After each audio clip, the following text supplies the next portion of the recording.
Buenos días chicos, les saluda el profesor Jover Aguirre del curso de Historia Universal. El día de hoy vamos a ver dos culturas, dos civilizaciones que pertenecen a esta zona llamada Creciente Fértil o Media Luna Fértil. Recuerden que este es el área, ¿no?, donde se dio la gran revolución neolítica que llevó a la formación de estas grandes civilizaciones. La primera de ellas que vamos a ver es Fenicia, ¿ya? Considerados los mejores comerciantes del mundo antiguo, los grandes mercaderes fenicios.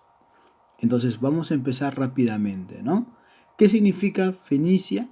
Pues simplemente Fenicia significa país de las palmeras, ¿ya? Empezamos entonces con la ubicación geográfica de esta cultura. Se ubicó al extremo oriental del mar Mediterráneo, en el cercano oriente, ¿no? Este es en el continente asiático, aquí lo podemos ver en el mapa, al extremo oriental del mar Mediterráneo, ahí está, mira, ¿no? Esta es la zona de Asia Menor, ¿ya? Que corresponde al área llamada cercano oriente. En la actualidad se emplaza en la región del país del Líbano. O sea, esta área que está representada en la imagen pertenece en la actualidad al Líbano, ¿ya? Ahí lo tenemos, muy bien. Sus límites, por ejemplo, ya lo podemos observar, ¿no? Hacia el oeste está el mar Mediterráneo, el Mediterráneo oriental, si quieres llamarle de esta manera también. Hacia el este, ¿no?, está el desierto de Siria, lo que separa de Mesopotamia, o sea, lo que separa Fenicia de Mesopotamia sería el desierto de Siria.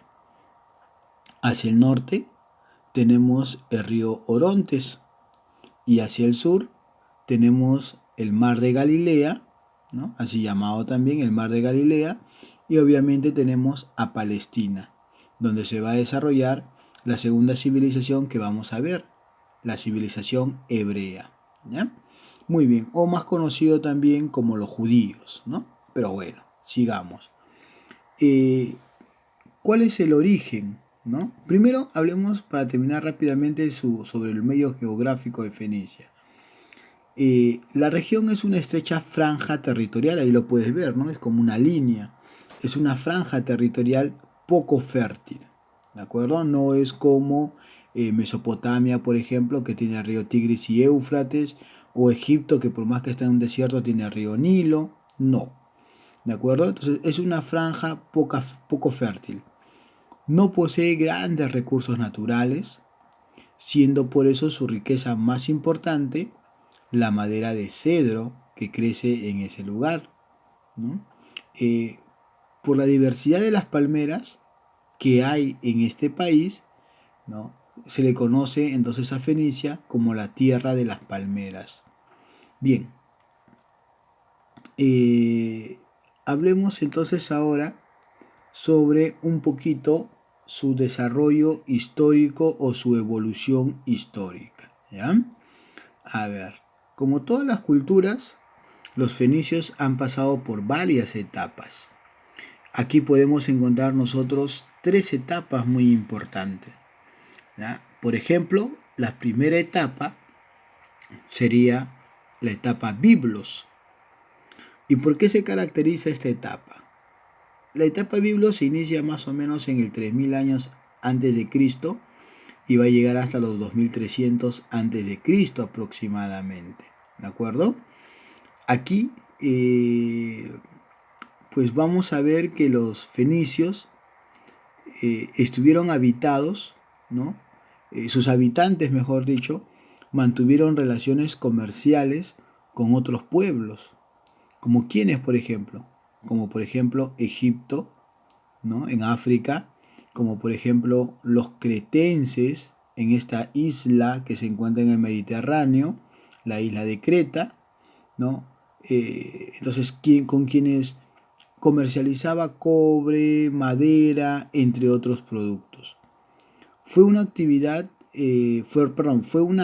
ciudad mercantil, o sea, Biblos fue una ciudad mercantil, era un mercado de papiros, El papiro pues era utilizado como material para poder escribir. Ya vamos a ver eso entonces. Eh, Además se comercializaba la madera de cedro y el cobre del Cáucaso que se traía, ¿no? Convertida Biblos en el centro comercial del Mediterráneo oriental. Estuvo bajo el dominio de los faraones, por decirlo así, del antiguo Egipto. Posteriormente fue una ciudad tributaria a los asirios y a los persas, ¿no? Entonces, esa es un poquito la etapa de Biblos. Luego viene la segunda etapa, que es la etapa de Sidón. Entonces, para culminar un poquito, ¿no? En la etapa de Biblos, ya vamos a ver un desarrollo comercial con África principalmente y con la isla de Creta, con Egipto y la isla de Creta, y lo que se va a comercializar principalmente es el papiro, ¿de acuerdo? Muy bien, y la madera. Sidón. Sidón se desarrolla más o menos entre los años 2300 a.C. hasta aproximadamente el año 1290 a.C. Desplazó a Biblos en el predominio comercial fenicio, ¿no? Después de la caída, por decirlo así, o después del debilitamiento de Biblos, pues Sidón comienza a tener el predominio comercial. Sus pobladores intercambiaron productos, por ejemplo, con la isla de Chipre, con la isla de Creta y otras islas del mar Egeo, ¿no? El mar que baña las costas de Grecia. Se expandió bajo el dominio de los egipcios, que la conquistaron en el gobierno del faraón Tutmosis III, ¿no? Este es en el siglo XV a.C. más o menos. La ciudad decayó por las invasiones de los llamados pueblos del mar, ¿no? Por ejemplo, entre ellos estaban los filisteos, quienes luego van a combatir y van a luchar contra los hebreos también. Lamentablemente esta pugna contra los filisteos pues terminó destruyendo la ciudad de Sidón más o menos en el año 1209. Entonces también en la ciudad, en la etapa de Sidón, vamos a ver un flujo comercial muy constante, ¿no? Y nuevamente con África, o sea, con Egipto, nuevamente con Europa, pero en este caso ya, mejor dicho, con Europa. Ya vemos un comercio con Europa, no muy intenso, pero sí hay un comercio con Europa, con África y con una parte de Asia, ¿no?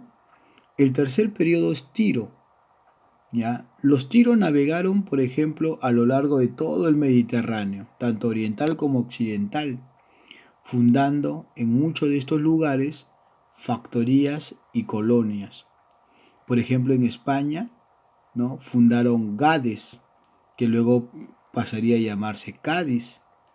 En el norte del África fundaron una ciudad muy importante que luego va a ser considerado como una etapa de la historia fenicia o una continuación de la historia fenicia, ¿no? De Fenicia, como es Cartago o Cartago, como quieras llamarle. Comerciaron, por ejemplo, en esta etapa el oro, la plata, metales, ¿no? Estaño. Además, comercializaron un producto muy importante, una tela que era muy requerida en esa zona o en este periodo por su color, ¿no? La tela de color púrpura, muchachos. En este periodo, los fenicios utilizaron diferentes establecimientos comerciales, ¿no? Por eso decimos que fundaron factorías y colonias.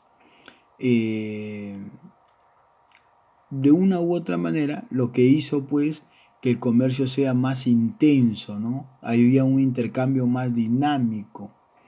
Por ejemplo, ¿cuál es la diferencia entre colonias y factorías? Pues las colonias eran posesiones independientes de la metrópoli, ¿no? Se fueron liberando poco a poco de su dominio. Dominaban a la población local, o sea, del territorio, imponiendo su gobierno. En el caso, por ejemplo, de Cartago, ¿no? Y en el caso de las factorías, pues simplemente eran depósitos o almacenes fortificados en las regiones incivilizadas, por decirlo así, ¿no? elegían islas o, por ejemplo, simplemente protegían o estaban bajo protección de marinos, ¿no? Y estas sí dependían de la metrópoli, ¿no? Entonces, esa sería un poquito la diferencia. Las colonias son posesiones independientes, mientras que las factorías, ¿no? Están bajo la protección de los marinos, pero que dependen de la metrópoli. Así es. Pues bien, ¿no? Y hablando un poquito de la extensión entonces de los fenicios, hablaríamos, por ejemplo, de Cartago, ¿no? Cartago.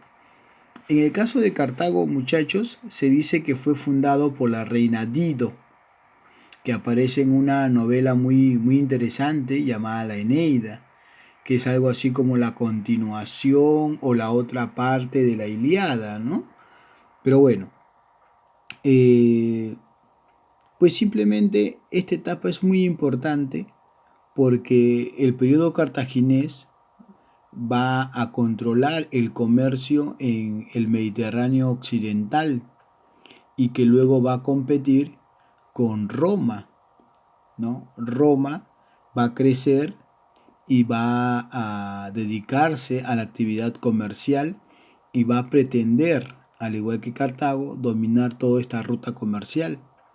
Esto lo va a llevar, esta competencia, ¿no? Esta rivalidad comercial y competencia los va a llevar a enfrentarse entre los dos. Esta guerra entre romanos y cartaginenses ha sido llamada las guerras púnicas, ¿no?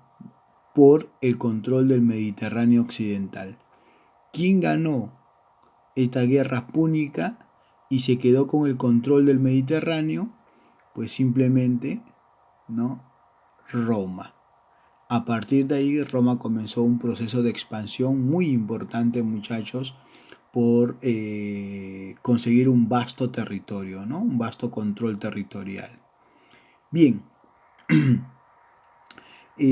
si hablamos de características, pues la económica sería una de las más importantes. Poco a poco, los cartagineses fueron formando un estado marítimo, un estado talasocrático. Talaso significa mar, kratos significa gobierno. O sea, en otras palabras, poco a poco se fue estructurando una economía y un estado talasocrático, ¿ya? Donde el comercio fue lo más importante y lo que más impulsó en esta región y en las diferentes etapas de Fenicia, chicos. Eh, ¿Qué más? Bueno, en lo social hay una jerarquía, como es obvio. Están los sufetes, que son los jefes, ¿no? Los que gobiernan. Está la oligarquía comercial, que prácticamente mantenía, ¿no? La economía en Fenicia. Están los soldados, ¿no? No eran soldados especializados, porque los fenicios no se dedicaron a formar pues un reino militar, ¿no? Por llamarlo así. Su actividad comercial les permitió de una u otra manera vivir con cierta tranquilidad. Estaban los artesanos y obviamente abajo están los esclavos y luego, perdón, los campesinos y luego los esclavos. ¿Ya? Fenicia no era la excepción. Estamos en una época donde se van desarrollando estados esclavistas. Aquí, por ejemplo, podemos encontrar las rutas, ¿no? De cómo fue el comercio marítimo principalmente de los fenicios. Ahí está, por ejemplo, en el periodo de Biblos hemos dicho que comercializó con la isla de Creta, ahí lo puedes ver, ¿no? Y con Egipto, que estaría en la parte baja. Ya en el periodo de Sidón, pues simplemente se comercializó con Chipre, por ejemplo acá está, con Creta, se continuó comercializando con África, pero poco a poco comenzó a comercializar con Europa, ¿no? Y ya en el periodo de Tiro, pues simplemente los fenicios van a crear, van a construir factorías y colonias. La colonia más importante formada por Tiro, aquí lo tenemos, es Cartago, ¿no? Quien hemos dicho va a protagonizar una guerra con los romanos llamada las guerras púnicas. Y de repente aparte del comercio, otra cosa importante de los fenicios son los logros culturales al que alcanzaron y que luego desarrollaron, obviamente, ¿no? Por ejemplo, la navegación, ya hemos dicho. Fueron los mejores navegantes del mundo antiguo. Pero el aporte más importante que se le debe a los fenicios es el alfabeto, la escritura, ¿ya? Este es el mayor aporte entonces fenicio en el aspecto cultural. La escritura cuneiforme de Mesopotamia se extendió por todo el cercano oriente. Hacia el año 1500 a.C. aproximadamente, los habitantes de la ciudad de Fenicia, principalmente de Ugarit, ya recuerda ese nombre, adaptaron algunos de los símbolos cuneiformes a su idioma y crearon más o menos entre 25 a 30 caracteres que después se redujeron a 22, ¿ya? Los cuales se utilizaba de una forma muy diferente. Ya no representaban ideas sino sonidos, o sea, lo que podemos llamar nosotros consonantes, que al ser combinado creaban palabras. Es así como surge, chicos, la escritura fonética, ¿de acuerdo? O sea, ya no en ideas, ya no en símbolos, sino ahora esos símbolos tenían sonido, ¿no? Y ese sonido se combinaba y creaba pues simplemente una escritura fonética, ¿de acuerdo? Es lo que luego se convertirá en nuestro alfabeto, muchachos.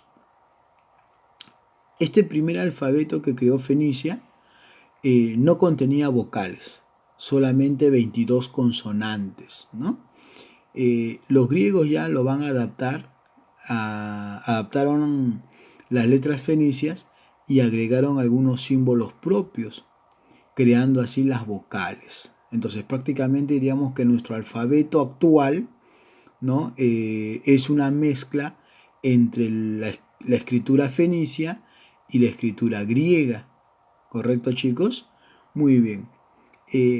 Dentro del comercio, por ejemplo, ellos crearon la letra de cambio, que era una especie de documento que garantizaba la actividad comercial, ¿no? ¿Qué más?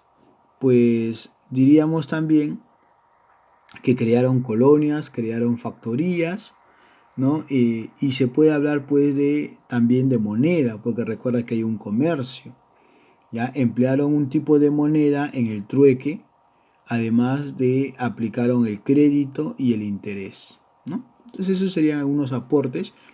También comercializaron, muchachos, el vidrio, ¿ya? Crearon el vidrio transparente con los cuales elaboraron adornos, que luego obviamente se comercializaba. Pero también hemos dicho, recuerda, para no dejar aquí de lado, que ellos comercializaban la tela de color púrpura, que fue muy importante para la época. ¿De acuerdo, chicos?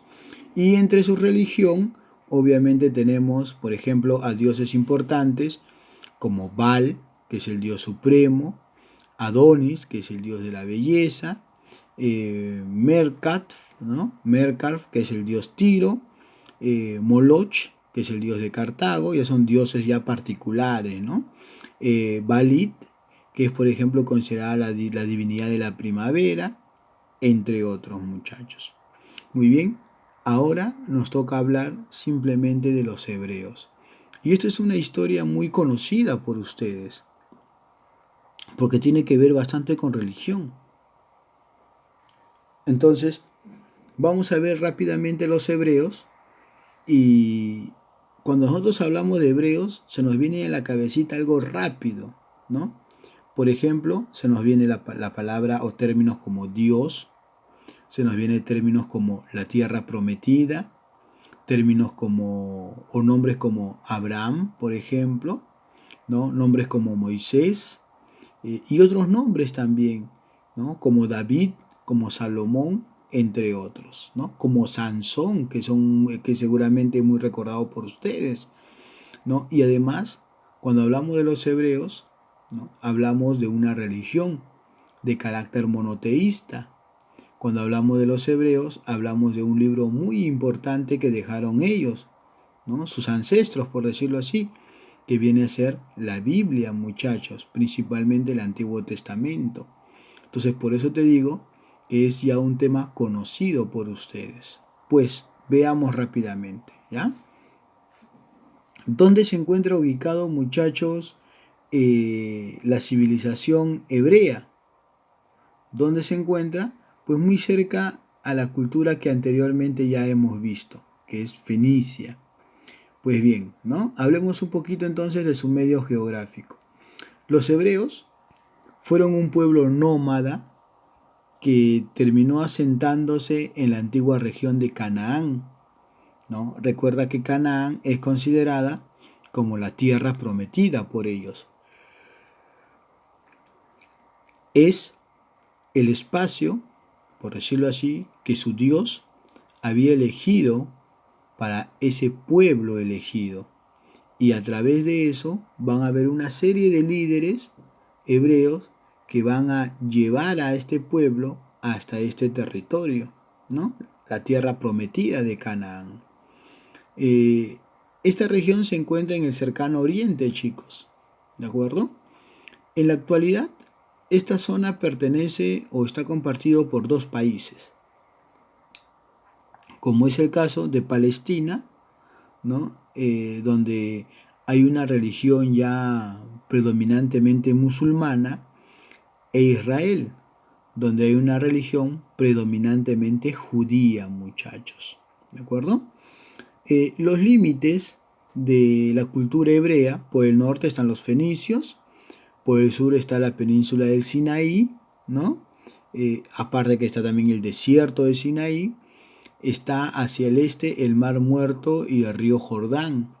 El río Jordán pues pasa por la región de Canaán, convirtiéndola en una zona muy fértil, ¿ya? De ahí el nombre de la tierra prometida, pues.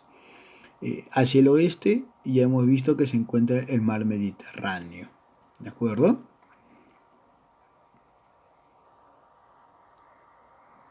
Bien, Canaán fue conocida por los hebreos, como ya hemos dicho, como la tierra prometida debido a o mejor dicho, ¿no? La tierra prometida era una franja angosta y fértil, bañada y irrigada por el río Jordán. No olviden eso, chicos.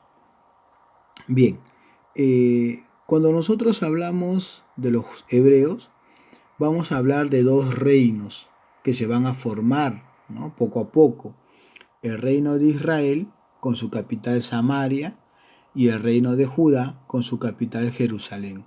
Pero esta división se da eh, posteriormente a los gobiernos de David y Salomón, ¿no? Salomón no es el último rey hebreo, pero tras su muerte prácticamente los hebreos se quedan divididos en estos dos reinos, el reino de Judá y el reino de Israel. ¿Ya? Bien, entonces hablemos rápidamente entonces de su periodo histórico. ¿Ya? El periodo histórico. El primer periodo se llama el periodo de los patriarcas, muchachos. Sí, los patriarcas, líderes elegidos por Dios, nombrados por Dios para llevar a su pueblo hasta la tierra prometida. ¿Ya? Es la etapa de la migración hebrea desde Mesopotamia a la región de Canaán. ¿Qué profesor? ¿El origen de los hebreos está en Mesopotamia? Se podría decir que sí, muchachos, ya que su primer patriarca, que vamos a ver, provenía de una región, de una ciudad mesopotámica llamada Ur, ¿correcto? Muy bien. Entonces hemos dicho que esta etapa de migración, ¿no? Es de Mesopotamia hacia la región de Canaán y estaba dirigida por los patriarcas, es decir, los jefes de los clanes o grupos de las familias unidas por un antepasado en común, ¿no? Eran elegidos, algo así, primero por Dios y luego ratificado por su pueblo. Según la tradición hebrea, los grandes patriarcas fueron tres principalmente. No fueron los únicos, pero fueron los más grandes patriarcas. Es el caso de Abraham, que es el primer patriarca, Jacob, ¿no? Que también es llamado Israel y que se caracteriza por haber tenido 12 hijos que van a dar origen luego a las 12 tribus de Israel. Y tenemos también a Moisés, que sería el último patriarca, con el que les llevaría hasta la tierra prometida. A ver, hablemos rápidamente de Abraham, ¿ya? Abraham y su clan hemos dicho que salieron de la ciudad de Ur, de Mesopotamia. Según la creencia hebrea, Abraham hizo un pacto con Dios, con Yahvé, ¿no? Y dirigió a su pueblo hacia la tierra prometida. ¿Cuál era ese pacto? Pues que el pueblo, ¿no? Que el pueblo aceptaría como único Dios a Yahvé y que Dios, por esa razón, los llevaría hacia una tierra prometida, hacia una región muy fértil. Durante este periodo se produjo, por ejemplo, la destrucción de Sodoma y Gomorra. Ahora recordemos lo siguiente, Abraham tuvo dos hijos, ¿ya? El primero, llamado Ismael, pero no con su esposa, sino con una esclava, debido a que ustedes ya también deben de saber que la esposa de Abraham tenía dificultades para procrear, ¿no? Pero que sin embargo, gracias a Dios, luego pudo salir embarazada y tuvo a un hijo llamado Isaac, de la cual nosotros seríamos descendientes, pues. Muy bien. El otro patriarca es Jacob, ¿ya? Que como ya hemos dicho también se le conoce con el nombre de Israel, que significa simplemente el que combate con Dios, ¿ya? Sus 12 hijos, como ya hemos dicho, daría origen a las 12 tribus de Israel, de los cuales dos son los que van a sobresalir. El último, el llamado Benjamín, ¿no? El más querido por Jacob, y José, que tenía un don muy importante que Dios le había dado, que era el don de interpretar los sueños, muchachos. Recordemos un poquito esta historia, ¿no? José, debido por los celos de sus hermanos, simplemente fue vendido y llegó hasta Egipto, donde se convirtió en una autoridad muy influyente con el faraón, lo que hizo que su familia entrara a Egipto. Tras la muerte del faraón, simplemente el nuevo faraón decidió que los hebreos no deberían ser bien tratados, sino deberían ser esclavizados, y así fue. Estuvieron por muchos siglos esclavizados ante el dominio egipcio, muchachos.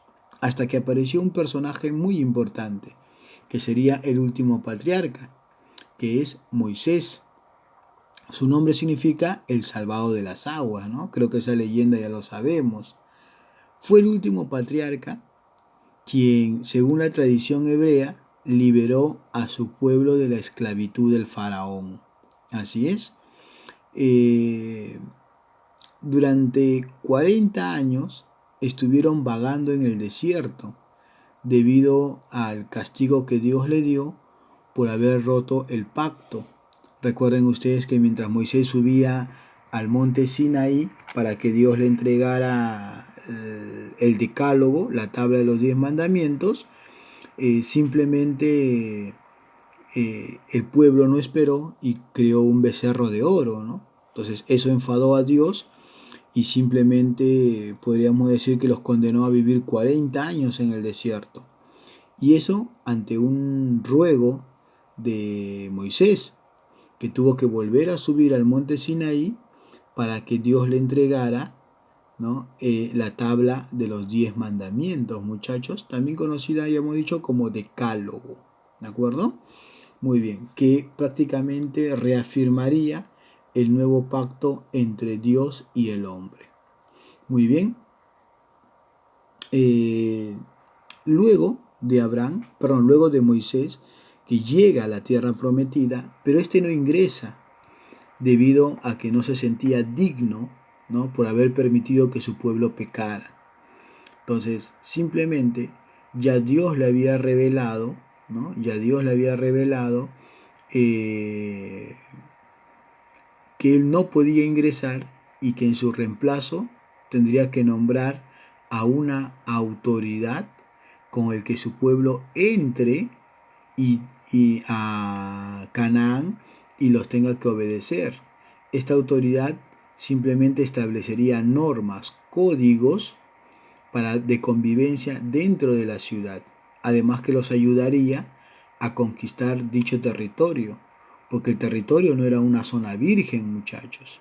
Entonces, según la Torah, que son los 5 primeros libros de la Biblia, ¿de acuerdo? Del Antiguo Testamento, Moisés murió en el monte Nebo antes de entrar a Canaán.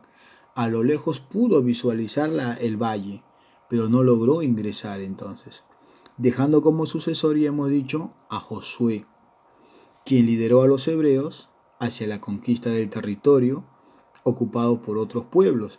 Hemos dicho que no era una zona virgen, ¿no? Entonces, esto da inicio al periodo de los jueces. Lo que cabe decir entonces que Josué sería el primer juez hebreo. ¿De acuerdo? Estos jefes fueron jefes militares y religiosos, o sea, hacían la función de generales y a su vez de sacerdotes, ¿no? Que encargaron de velar pues las costumbres religiosas, mantener las costumbres religiosas y ante ello establecer normas y sanciones. Por eso decimos que impartía justicia. Y a su vez, recalcando nuevamente, se encargaba de la defensa militar contra los pueblos vecinos. ¿Contra quiénes principalmente? Contra los filisteos. Y justamente aquí surge un juez que se hace popular por enfrentarse ante los filisteos, ¿no? Célebre por su gran fuerza que radicaba en su cabellera. Sí, seguramente ya se dieron cuenta, es Sansón, ¿ya? Pero sin embargo, también hay otro juez, considerado el último juez de los hebreos, que sería Samuel, ¿ya? Encargado por Dios para ungir, ¿no? Al primer rey hebreo llamado Saúl. Entonces ahí empezaría el tercer periodo hebreo, que sería el periodo de los reyes, ¿de acuerdo? Siendo Saúl el primer rey. Ahora, para gobernar mejor y luchar de forma efectiva contra los filisteos, que eran los enemigos más fuertes, las 12 tribus de Israel decidieron unificarse y nombrar un solo gobernante, un solo rey. Sin embargo, según sus creencias, este debía ser elegido por Yahvé a través de un juez. Y en este caso, el juez designado era pues Samuel, claro, Samuel. Eh, ¿Quiénes fueron los principales reyes hebreos? A ver, Saúl, que es el primero, obviamente, ¿no? Luego viene David. Según la tradición hebrea, ¿no? David, un pastor pequeño, venció a un gigante militar filisteo, como era Goliat. David fue el verdadero fundador de la monarquía en Israel, ¿de acuerdo? Unificó a las 12 tribus, ¿no? Y estableció como capital a la ciudad de Jerusalén, varias veces destruida lamentablemente, ¿no? Destruida por los babilónicos, destruido por los romanos, entre otros. Pues simplemente, ¿no? A David se le atribuye un libro del Antiguo Testamento, como es los Salmos. Su hijo, Salomón, considerado el rey sabio, cuenta la leyenda que Salomón oró y Dios se le presentó, o sea, se reveló. Esa es una costumbre hebrea, ¿no? Que Dios les presenta y les habla a través pues de espíritu, a través de una zarza ardiente, qué sé yo, diferentes formas. Entonces, Salomón oró y pidió a Dios que le dé sabiduría, ¿no? Para poder gobernar a su pueblo. De ahí el nombre del rey sabio. Eh, Fue notable diplomático y estadista, o sea, un buen gobernante, por llamarlo así, protector del comercio. A él se le atribuye, ¿no? La construcción del templo más importante de los hebreos, que es el templo de Jerusalén, con la ayuda del rey de Fenicia, del rey Hiram I, pues simplemente éste le dotó de madera necesaria para poder construir el templo, que es la casa de Dios. Y eso es porque Salomón, según esta leyenda, dio un ofrecimiento a Dios, ¿no? De construirle una casa donde sería el centro de adoración. Y a él se le atribuye, al igual que a su padre, un libro del Antiguo Testamento, como es el Cantar de los Cantares, ¿no? Y bueno, ya casi en la etapa final, en el periodo de decadencia, pues vamos a encontrar un cisma o una división del reino de Israel, ¿no? Del reino hebreo. Entonces, a la muerte de Salomón, el reino prácticamente se dividió entre su hijo Roboam y Jeroboam, ¿ya? Que era un antiguo general de Salomón, ¿no? O sea, el hijo Roboam contra el general de Salomón llamado Jeroboam, ¿de acuerdo? El primero reinaría Judá al sur, mientras que el segundo lo haría hacia el norte con Israel. Entonces, de ahí hablamos, ¿no? De que estaban divididos en Judá e Israel.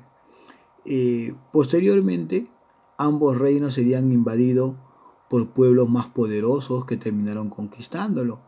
Por ejemplo, los asirios con Sargón II, ¿no? Los babilónicos con Nabucodonosor II, ¿no? Donde empieza el periodo de cautiverio babilónico, donde aparecerían figuras como Daniel, como Jeremías, Isaías, que son los grandes profetas hebreos, ¿no? Sin embargo, estos serían liberados por los persas de Ciro el Grande, hasta pues que los persas pasaron al dominio de Alejandro Magno, griego, y finalmente pues cayera en manos de los romanos. Chicos, muy bien. Entonces, hablemos un poquito de sus características importantes. ¿Había una jerarquía social? Sí, sí había una jerarquía social. Estaban los reyes, estaban los jueces, estaban los patriarcas y estaba el pueblo, ¿no? Sin embargo, recordemos que en un primer inicio estaban los patriarcas, luego estuvieron los jueces y al final aparecieron los reyes. Muy bien. Su economía en un inicio era una economía propio de una población seminómada, que era la ganadería o el pastoreo más que la ganadería, pero sin embargo que cuando se asentaron en el valle de Canaán ya se volvieron sedentarios y desarrollaron pues la agricultura. Los profetas fueron grandes reformadores religiosos. Ellos anunciaban la llegada del Salvador, del Mesías, ¿no? Que en este caso sería Jesús. Algunas festividades religiosas de los hebreos llaman mucho la atención, ¿no? Por ejemplo, la fiesta de Pascua, que tiene que ver con el recuerdo de la huida de Egipto. Sin embargo, para nosotros los cristianos, la Pascua es otra cosa, ¿no? La Pascua es una fiesta que se celebra porque Jesús ingresó a Jerusalén. Pero para la tradición judía, la fiesta de Pascua les recuerda la huida, la salida de Egipto, muchachos, por Moisés. Tenemos también la fiesta del Pentecostés, ¿ya? Recuerdo de la recepción de los mandamientos de la ley de Dios, ¿no? O sea, es la entrega de Dios a Moisés de la tabla de los 10 mandamientos y el nuevo pacto que hace el pueblo de Israel con Yahvé, ¿no? La fiesta de los tabernáculos es otra fiesta importante para ellos. Recuerdo de la vida nómada en el desierto. Esos 40 años que estuvieron vagando en el desierto, pues simplemente ellos lo van a recordar con la fiesta del tabernáculo, ¿no? ¿Qué más? A ver, la religión, obviamente. Fue una religión monoteísta, muchachos, donde el culto principal, ¿no?, y único estaba dedicado a Yahvé. Este monoteísmo judío, por llamarlo así, fue base de inspiración para el desarrollo luego del cristianismo y luego obviamente también de otra religión como es la religión del Islam, ¿ya? De los musulmanes, de los árabes, muchachos. ¿Qué nos dejó como aportes culturales, aparte de la religión monoteísta? Pues tenemos en arquitectura este gran templo dedicado a Dios, que es el templo de Jerusalén, que fue destruida primero por los babilónicos y luego por los persas, muchachos. ¿Qué más? ¿No? Tenemos obviamente la Biblia, que es un libro muy importante para católicos. Está dividido en dos, el Antiguo y el Nuevo Testamento. Sin embargo, los judíos solamente obedecen las normas y las reglas del Antiguo Testamento. Los judíos no reconocen, muchachos, la existencia de Jesús como Mesías. En el Antiguo Testamento vamos a encontrar varios libros, 24 libros principalmente, ya dividido pues en tres categorías. Por ejemplo, los 5 primeros libros, como es el Génesis, el Éxodo, el Levítico, los Números y Deuteronomio, son llamados la ley o también considerado como la Torá. ¿De acuerdo? Aquí se plasma las costumbres y tradiciones judías. Luego tenemos el libro de los profetas. Aquí pues aparecen los más importantes, Zacarías, Malaquías, ¿no? Isaías, Daniel, Ezequiel, entre otros. Y luego pues tenemos los agiográficos, o sea que hablan pues simplemente como una cuestión biográfica, ¿no? Algo así. Y aquí pues tenemos los salmos, el libro del Cantar de los Cantares, entre otros libros. ¿De acuerdo, chicos? Muy bien. Otro aporte importante es el Decálogo. Es la tabla de los 10 mandamientos que establece el nuevo pacto que hizo Moisés con su pueblo y con Yahvé, ¿no? Es algo así como las primeras leyes escritas de los judíos. Bueno, el Nuevo Testamento que se va a crear luego de la llegada de Jesús, ¿no? También es importante, sobre todo los 4 libros de los Evangelios, Marcos, Mateo, Juan, Lucas, ¿no? Y el Talmud, ¿de acuerdo? ¿Qué es el Talmud?